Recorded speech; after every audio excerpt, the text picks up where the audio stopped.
Shalom, bom dia, mais uma vez estamos aqui para mais uma live de segunda na terça. Queridos, que maravilha nós podemos estar aqui compartilhando da palavra de Deus, nesse momento de intimidade com o Senhor, uns com os outros, ainda que pela rede social, mas que o Senhor tem nos permitido caminharmos juntos. E eu sou muito grato ao Senhor pela vida de cada um que tem nos acompanhado nesse processo. Bom, hoje nós queremos falar sobre um tema muito interessante que o Senhor gerou no meu coração. Ontem, inclusive, eu fiz um Reels no meu Instagram. Eu te convido a nos acompanhar nas nossas redes sociais, está aí do lado para você ver. Nós temos o nosso canal do YouTube, onde você está agora, no @Pastor Rodrigo de Almeida, onde nós temos diversas lives, trazendo conhecimento da Palavra de Deus, algumas lives de ensino, explicando pontuadamente alguns textos importantes. Temos também algumas lives mais pontuais para o seu coração, que falam mais sobre a questão espiritual, a parte mental. Você vai gostar bastante, divulgue, deixe o seu like. Não custa nada se inscrever e deixar o seu like, vai ser uma bênção, porque o que nós estamos compartilhando é conteúdo sincero, profundo, né? Nós não temos a intenção de ser esse tipo de influencer que tem por aí, que não influencia nada, que não influencia ninguém, que só traz coisas vazias. Nós queremos falar daquilo que é o mais importante para as nossas vidas, Jesus Cristo Senhor. E também no nosso Instagram, além de algumas lives mais anteriores, nós temos também no nosso Instagram alguns Reels que têm edificado bastante vidas. Inclusive, o Reels que eu tive maior acesso, olha, queridos, eu louvo muito a Deus. O Senhor nos permitiu uma palavra sobre correção do pai, está lá no Instagram, já temos quase 2.000 visualizações. Eu fico muito grato a Deus, porque isso tem alcançado o coração de vocês, porque o meu Reels mais visto tinha 400 e poucas visualizações, e esse está dando 2.000 já, e isso é para a glória do nome do Senhor. Que o Senhor continue realmente nos corrigindo. E esse vídeo de hoje tem um Reels que eu lancei ontem, dia 27, pela manhã, que ele fala sobre essa questão da oração e súplica. O Reels é um pouquinho mais curto e hoje eu quero fazer essa palavra, trazer essa palavra um pouco mais elaborada, mais explicativa para você. Então nos siga lá também no Instagram, @pastor.rodrigo, você vai nos encontrar lá. Nós também temos as outras nossas redes sociais no Twitter. Eu estou começando a publicar alguma coisa no Twitter. Temos o TikTok. Estou lançando também os Reels no TikTok. Devo fazer uma live lá, convidando pessoas. Temos também o nosso Facebook e o Threads, que é uma outra rede mais ligada ao Instagram.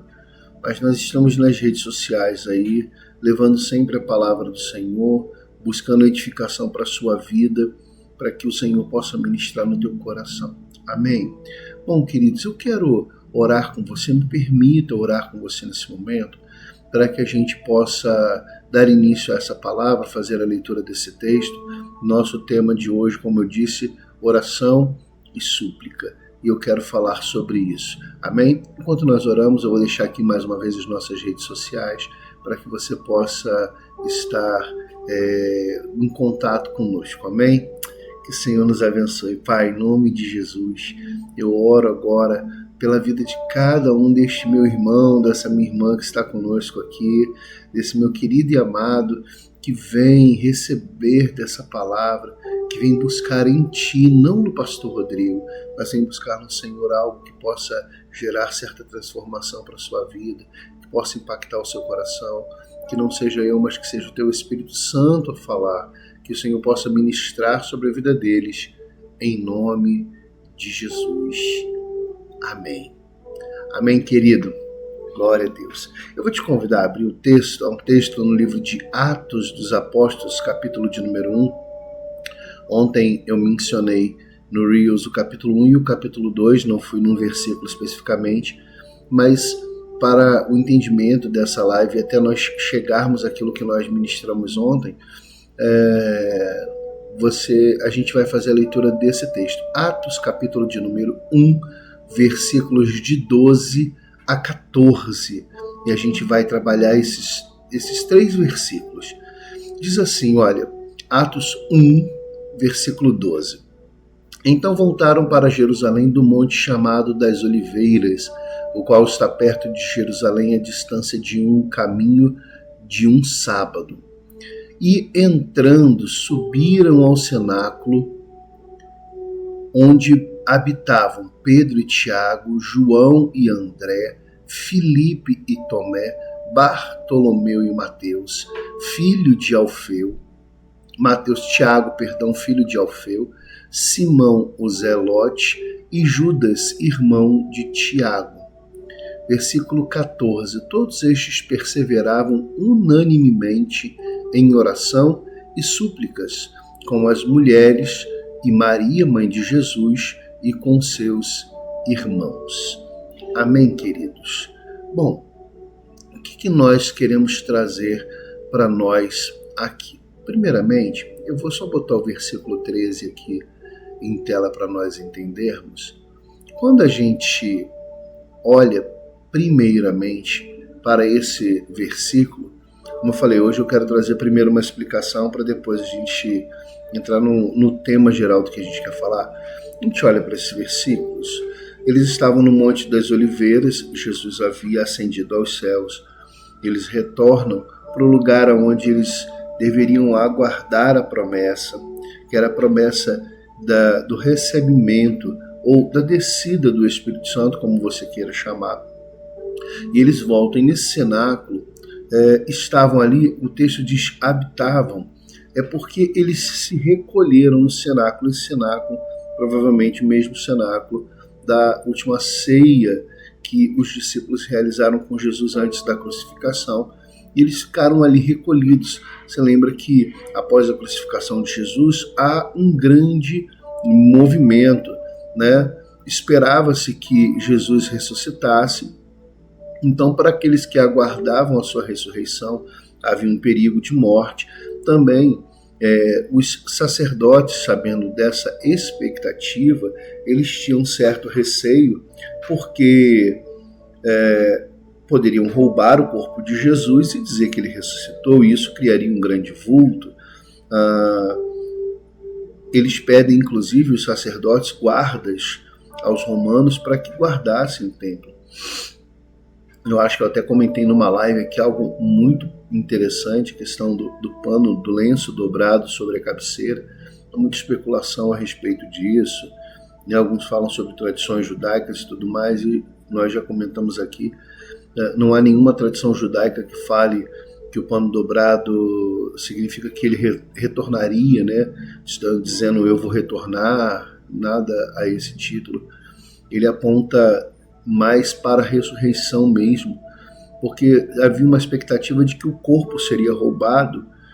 E imagine comigo, existem soldados, uma grande pedra, um corpo roubado, ninguém vai ter tempo de dobrar um lenço, colocar a cabeceira da cama, todo mundo deixa tudo espalhado, sai correndo, né? Não eram ladrões profissionais, né, que vai limpar as digitais, né, como a gente vê hoje nos filmes. Então ninguém ia se preocupar de dobrar um lenço e deixar a cabeceira. Isso mostra realmente que não foi nada às pressas, mas que foi uma ação espiritual realmente ao poderoso da parte de Deus. E aí quando diz que eles então entraram e subiram ao cenáculo onde habitavam, e aqui está falando de um grupo de discípulos, não são todos os discípulos aqui, né? E inclusive tem alguns outros discípulos que nem eram discípulos, mas como o versículo posterior vai dizer, alguns irmãos de Jesus. Então ele vai dizer, subiram onde Pedro e Tiago habitavam.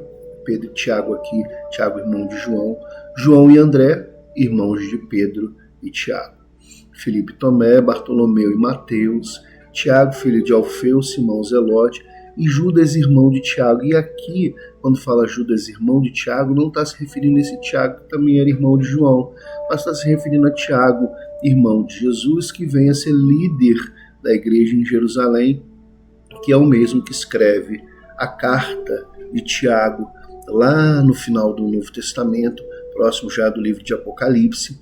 E esse Judas, irmão de Tiago, é a mesma referência, é o filhos de Maria, ambos, né, irmãos de Jesus por parte de José, né, já que Jesus é o Filho encarnado de Deus. E quando nós lemos a epístola de Judas, que antecede literalmente o livro de Apocalipse, você vai ver que quando ele inicia a sua epístola, ele vai dizer assim que ele era Judas, irmão de Tiago, irmão do Senhor.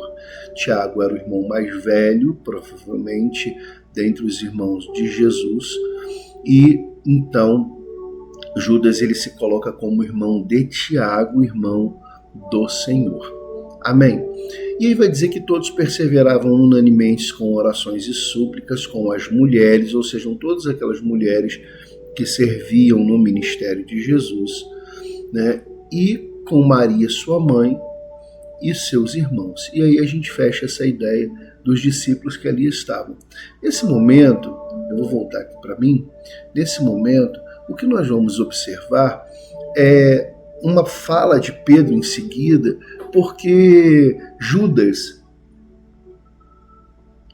Iscariotes, aquele que havia traído o Senhor, ele já havia se entregue à corrupção, entregue a sua vida. Eu aprendi que eu tenho que evitar algumas palavras no YouTube, né? Então, você sabe do que eu estou falando. Ele já tinha se despedido dessa vida. E aí Judas, então, não fazendo mais parte dos 12, Pedro compreende, então, aquilo que havia sido escrito nos Salmos, que alguém precisaria tomar o seu lugar. Então, eles começam a orar. E o texto vai dizer para nós que haviam cerca de 120 pessoas reunidas naquele lugar. Então eles oram e Pedro decide, junto com os demais outros 10, que para assumir aquela posição apostólica, precisaria ser alguém que esteve com eles desde o batismo de Jesus até a sua morte. E então eles escolhem 2 homens, um era Barsabás, chamado Justo, e o outro era Matias, e a sorte vai cair sobre Matias. A gente não vai entrar aqui também no mérito de como eles fizeram essa escolha, de como eles chegaram a essa decisão, como era essa sorte que foi lançada. Não importa isso pra gente. Importa que com oração eles chegaram a essa decisão. E nós precisamos entender a necessidade de exatamente estarmos em oração. E o texto aqui ele vai um pouco mais além. Ele vai na oração e a súplica. Bom, por que oração e súplica? Parecem que são coisas iguais. Suplicar, eu não vou entrar no mérito do grego. No grego, obviamente, são palavras distintas, tanto são que são traduzidas separadamente. Então a gente não vai entrar nesse mérito. Eu vou me ater só no português mesmo. A oração no português, ela pressupõe uma conversa atribuída de ação. Eu falo, ajo de acordo com aquilo que eu falei e aguardo uma resposta de acordo com aquilo que eu estou ouvindo. Acredito que no meu segundo livro, que ainda está na fase final para publicação, Atraídos pelo Fogo, eu menciono uma lei da física, que se eu não me engano é a terceira lei de Newton, é a lei da ação e reação, que diz que toda ação ela espera uma reação proporcionalmente igual ou inversa. A oração ela tem muito a ver com esta lei, ou melhor, como a lei é posterior ao entendimento da ação, da oração, nós podemos dizer que Newton, inspirado por Deus para destrinchar a física, ele entendeu algo que a oração já explicava. Porque quando eu oro, eu aguardo uma reação a uma ação da minha parte. E eu aguardo uma reação proporcionalmente igual, ou seja, na mesma intensidade a qual eu oro, ou inversa. E esse inversa aqui no caso não significa que ela é contrária a você, mas que ela se opõe. Deixa eu explicar título de oração. Você já reparou que às vezes nós oramos no sentido pedindo algo a Deus? E quando terminamos de orar, a gente tem aquele entendimento assim, não é isso. Algo muda dentro de nós e nós entendemos que não era aquilo que devíamos estar pedindo. Isso é uma ação proporcionalmente inversa. Porque quando oramos a Deus, o que nós esperamos quando nós falamos com Deus? Esperamos que aquilo que estamos pedindo seja atendido. Mas é claro, queridos, não existe ninguém que ore a Deus com a certeza de que Deus não vai responder. Isso não existe. Nós oramos na certeza de que Ele vai nos responder segundo o nosso pedido. Até uma coisa muito interessante, porque o Evangelho de João, ele diz que nós nunca tínhamos orado em nome de Jesus, mas agora se orássemos em seu nome, tudo quanto pedíssemos nos seria dado. Mas lá na carta de João, ele vai explicar melhor isso, ele vai dizer assim, porque tudo quanto pedimos em nome dele, ele nos ouve. Dá para você entender essa questão da diferença? João começa a entender que ele vai te ouvir. Agora, a reação ela pode ser proporcional à sua oração. Ela pode atender aquilo que você espera. E aí eu vou na física de novo. Eu faço uma força, por exemplo, para empurrar alguma coisa e eu consigo empurrar e aquilo proporcionalmente cede à minha força. Ou eu posso fazer uma oração que eu vou ter uma reação proporcionalmente inversa. Ou seja, é aquele lance da pessoa que pula numa parede para empurrar uma parede e é lançada para trás. Porque a força da parede ela é proporcionalmente inversa. Ela joga a pessoa para trás. Entendeu a física e entendeu a oração? Você quer ver um lance muito interessante? Eu vi uma pessoa falando num vídeo. Nem vou mencionar aqui o que é para você não pesquisar não, porque não vai edificar em nada a sua vida, mas me perguntaram acerca do assunto, e a pessoa fala que Deus poderoso é esse que Jacó luta com ele e ele perde. Na realidade, a gente está vendo ali uma situação de oração. Jacó lutou fisicamente com Deus, como nós, quando entramos em oração, estamos fisicamente nos envolvendo com o Senhor, ainda que no âmbito espiritual. O fato de nós estarmos no âmbito espiritual não significa que fisicamente nós não estamos envolvidos. A gente ajoelha, ou a gente está deitado, ou a gente está fazendo alguma coisa, nós estamos fisicamente envolvidos na oração também. O Jacó, naquele momento, estava fisicamente envolvido numa oração, numa batalha, orando ao Senhor. E a reação de Deus foi proporcionalmente igual. Ou seja, eu estou lutando por uma resposta e uma transformação. Deus cede, não perdendo a batalha. Compreenda isso, não perdendo a batalha. Deus cede aquela ação de oração de Jacó, aquela ação de batalha de Jacó, cedendo a ele a transformação. E nós vemos isso num ato físico quando Jacó é tocado na junta da sua coxa. Olha que coisa interessante, pega essa visão. Jacó queria mudar a sua caminhada. Jacó queria mudar o seu status quo. Ele não queria mais ser aquele homem que tinha uma trajetória de engano, uma trajetória de até perversidade. Ele não queria mais aquilo. E aí, olha Que imagem importante! Deus, proporcionalmente a esse pedido, atende Jacó, mudando a sua caminhada, e o sinal físico disso foi o que? Tocou a junta da sua coxa direita e ele passou a mancar, passou a necessitar de um auxílio, que era de uma vara para caminhar. Homens, líderes, no tempo de Jacó, de Moisés, de Abraão, era comum eles usarem um cajado. Isso denotava autoridade, tá? Isso denotava que ele era o líder, o guia. O cajado ele era usado para tocar o rebanho, mas ele também era usado para tocar, vamos dizer assim, o povo saber que aquele era quem o guiava, que dava direção. Então, agora Jacó não somente tem um cajado para guiar o povo, mas para se apoiar. E isso, em termos espirituais, estava dizendo assim: agora eu me apoio no Senhor. Agora eu não estou mais apoiado sobre as minhas próprias condições. Eu estou apoiado em Deus. Ele me sustenta, Ele corrige os meus passos. Amém.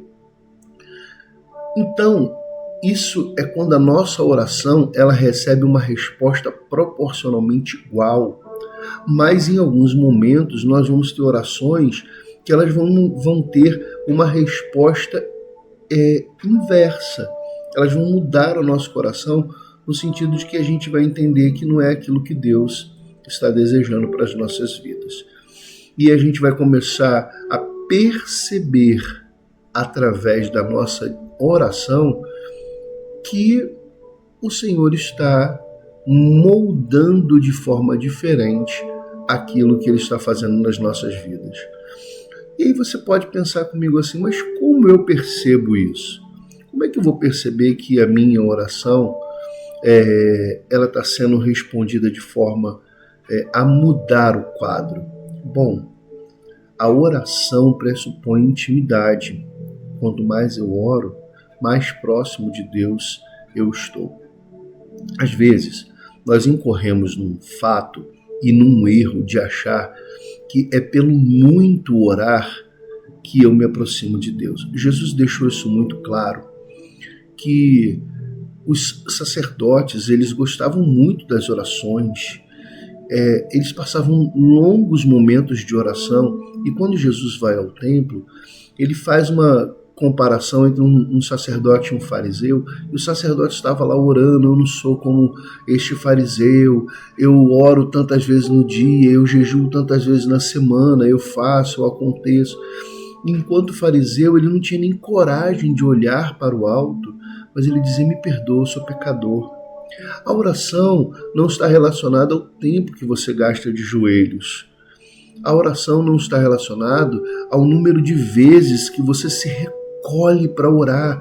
Aí eu estou no meu trabalho, eu me separo, eu vou ao banheiro 4, 5 vezes só para orar. Não é sobre isso.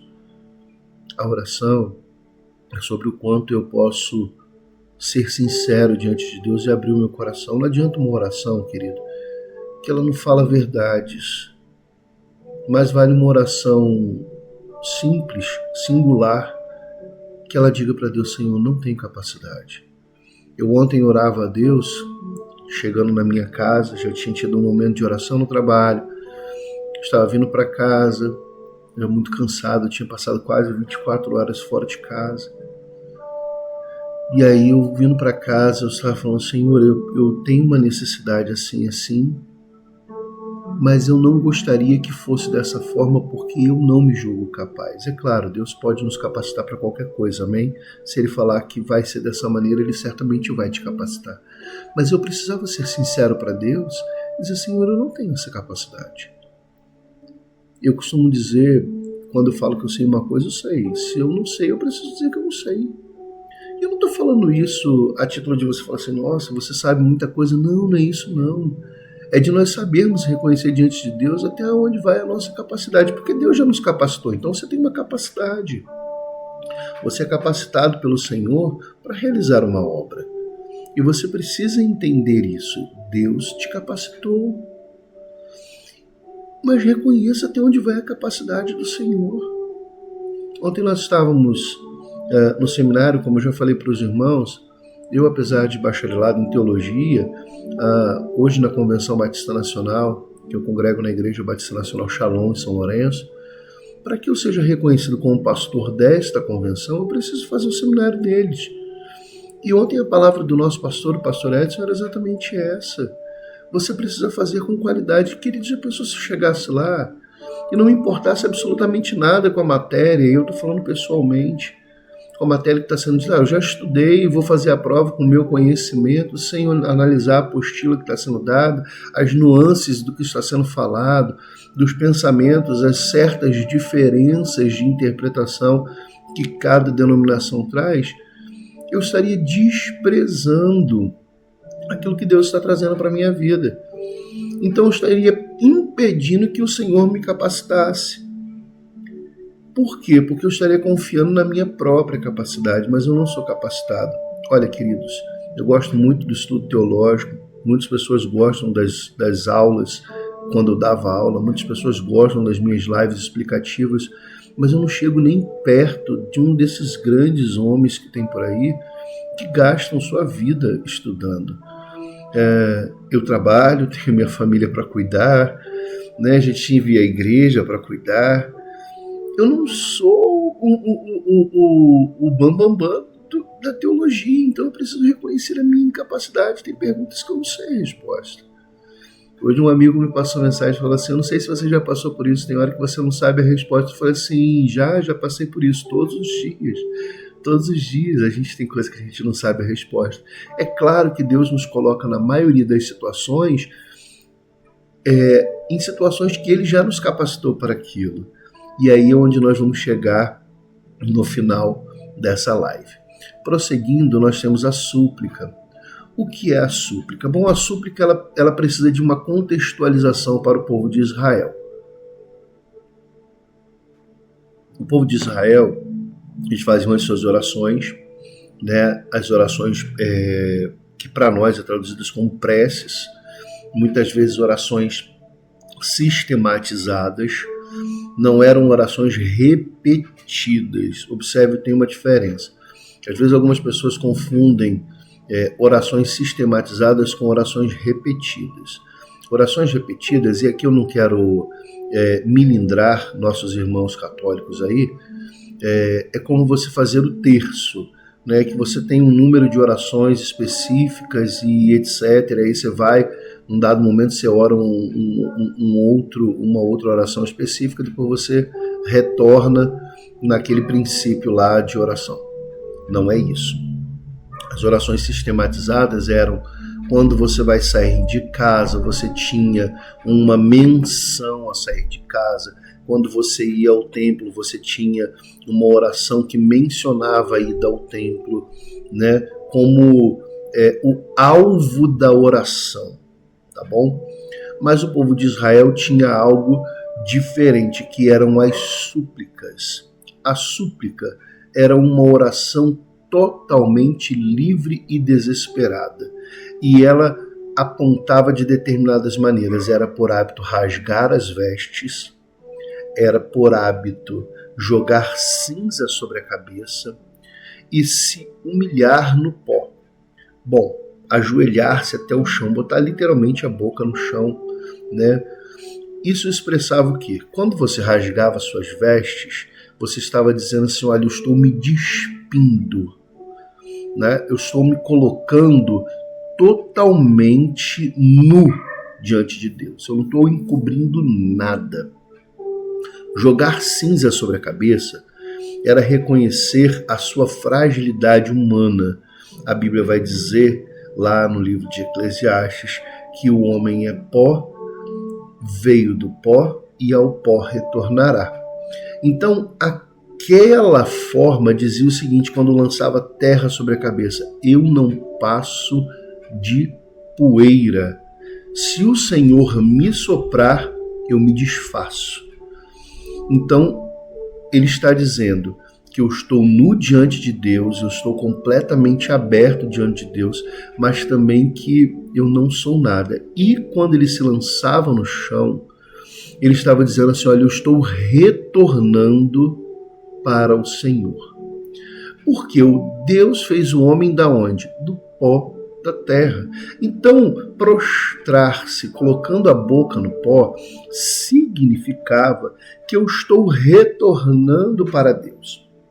A súplica, ela não tem simplesmente um objetivo de mostrar que você está desesperado. Ela tem o sentido de mostrar que você reconhece de onde você veio e a sua incapacidade diante da situação. Nós suplicamos muitas vezes, e é algo muito mais comum no povo, especialmente nos dias de hoje, quando se refere a doenças. Por que quando se refere a doenças? Porque hoje em dia nós temos muitos médicos, muita capacidade técnica, muitos exames, e aí, quando nós vemos uma doença muito difícil, o nosso intelecto faz com que a gente ore ao Senhor com um certo desespero, porque sabemos que se o Senhor não estiver agindo na situação, nós não temos solução para aquilo.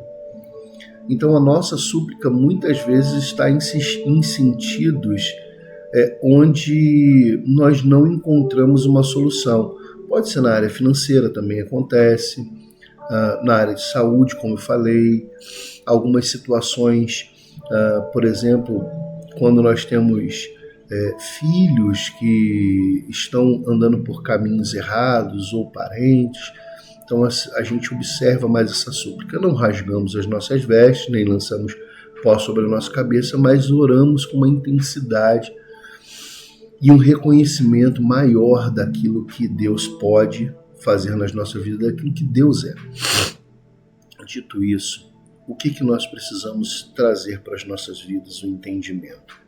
Que a oração e a súplica, elas vão trazer em nós uma aproximação com Deus. A oração gerando intimidade e a súplica, ela gerando um reconhecimento de quem Deus é. Quando o texto está dizendo para a gente que aqueles homens e mulheres e as 120 pessoas reunidas ali estavam com orações e súplicas, e em sequência nós vemos Pedro trazendo uma palavra de que seria necessário levantar um para tomar o apostolado com eles, nós já compreendemos o que é lançar essa sorte que foi lançado para se escolher Matias. Lembra que eu falei da ação que ela gera uma reação proporcionalmente igual ou inversa? Imagina que nós temos dois homens lá, Barsabás e Matias, e aí Pedro começa a orar por Barsabás. Aqui eu estou apenas conjecturando, tá? Mas a oração de alguém que tinha intimidade, que estava suplicando a Deus por uma confirmação da palavra que já havia sido profetizada nos Salmos. E aí Pedro, ele vai e começa a orar, impondo as mãos sobre Barsabás e o seu coração, e eu estou aqui conjecturando, tá, irmãos?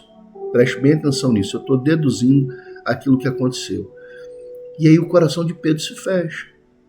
Ele ora por Matias e gera nele uma alegria muito grande, uma reação proporcionalmente igual àquela oração que ele fazia sobre Matias, mas uma oração inversa, uma reação proporcionalmente inversa quando orava por Barsabás. Não era rejeitando Barsabás, mas era aceitando Matias. Nós pensamos muito na rejeição quando devíamos pensar muito naquilo que foi aprovado. E essa oração e súplica, elas vão resultar no que vem a seguir no capítulo 2, que é o que ontem eu falei no Reels, que nós precisamos trazer para as nossas vidas esses dois entendimentos. A oração me aproxima de Deus e quando eu oro, eu trago o Espírito Santo para próximo da minha vida. No capítulo 2, nós vamos ver que eles estando reunidos ali no cenáculo, um vento forte e impetuoso vai invadir aquele lugar e todos foram cheios do Espírito Santo. Tem gente que não vai acreditar nos dons, etc. Eu não estou entrando nesse mérito. Eu estou entrando que eles foram cheios do Espírito Santo. E como é que eu entendo que esse cheio do Espírito Santo agiu na vida deles? Houve um entendimento de quem era o Senhor de uma maneira ampla. Nós não vamos compreender quem é Deus sem uma ação do Espírito Santo. E aí talvez você possa falar nesse momento: pastor, eu não tenho hábito de orar, eu não sou crente, eu não busco o Espírito Santo. Como então eu vou entender quem é Deus? A Bíblia vai dizer no Evangelho de João que o Espírito Santo convence o mundo da justiça, do pecado e do juízo. Nós já estamos debaixo de uma ação do Espírito Santo. O meu desafio é que você que ainda não teve esse encontro com Jesus através do Espírito Santo, ore e permita que o Espírito Santo então te convença. Agora, você que já teve esse encontro com Jesus e já conhece o Espírito Santo, ore para que o Espírito Santo te molde. Lembra que eu falei sobre Jacó? Jacó, ele precisou da ação do Espírito Santo para que ele entendesse a condição dele de suplantador, de enganador. Mas quando ele tem um encontro com Deus, ele precisa da ação do Espírito Santo para moldar a sua vida agora que ele foi transformado. Agora que ele não mais caminha com as suas próprias pernas, mas ele precisa do auxílio constante do Senhor na sua vida. Por isso, a oração, ela é fundamental para que eu possa me despir diante de Deus. A súplica para que eu possa reconhecer quem eu sou diante dele, para que o Espírito Santo possa nos moldar a sua imagem. Então, o que eu quero dizer para você hoje é que os problemas têm solução em Cristo? Sim. Talvez não a solução que eu e você desejamos. Porque nem sempre a reação à nossa oração ela é proporcionalmente igual, às vezes ela é inversa. Mas ela vai mudar a nossa história, porque é segundo a vontade daquele que nos chamou. Então o que eu quero deixar para você nessa live de hoje é que você faça um desafio na sua vida. Ore, suplique e permita que o Espírito Santo invada a sua vida como invadiu aquele cenáculo. Deixe ele encher a tua casa e você vai ver o Senhor te transformar. Amém, querido? Que o Senhor te abençoe. Fica com essa palavra. Corre lá no nosso Instagram e vê os nossos Reels. Deus vai trazer uma palavra poderosa à sua vida. Também no nosso YouTube. Você tem muita coisa para edificar a sua vida. Eu quero te abençoar. E Deus tem me dado palavras para abençoar a sua vida. Então, em nome de Jesus, receba tudo aquilo que o Senhor tem para você. Amém? Eu quero orar por você. Senhor, em nome de Jesus, eu oro pela vida deste meu irmão, desta minha irmã, deste meu amigo que está aqui na live, que precisa ser moldado pelo Espírito Santo. Que o Senhor possa o conduzir e o auxiliar, para que ele possa orar ao Senhor sem preocupação das palavras que vai usar, de como vai dizer, mas que ele simplesmente se rasgue diante da tua presença. Abençoa os meus irmãos, abençoa cada um que necessita do Senhor e todos nós precisamos de ti. Muito obrigado por esta live, por esse tempo, em nome de Jesus. Que o Senhor te abençoe. Fique ligado, tem muitos shorts, muitos reels saindo e que o Senhor vai abençoar a tua vida. Fique em paz em nome de Jesus. Shalom.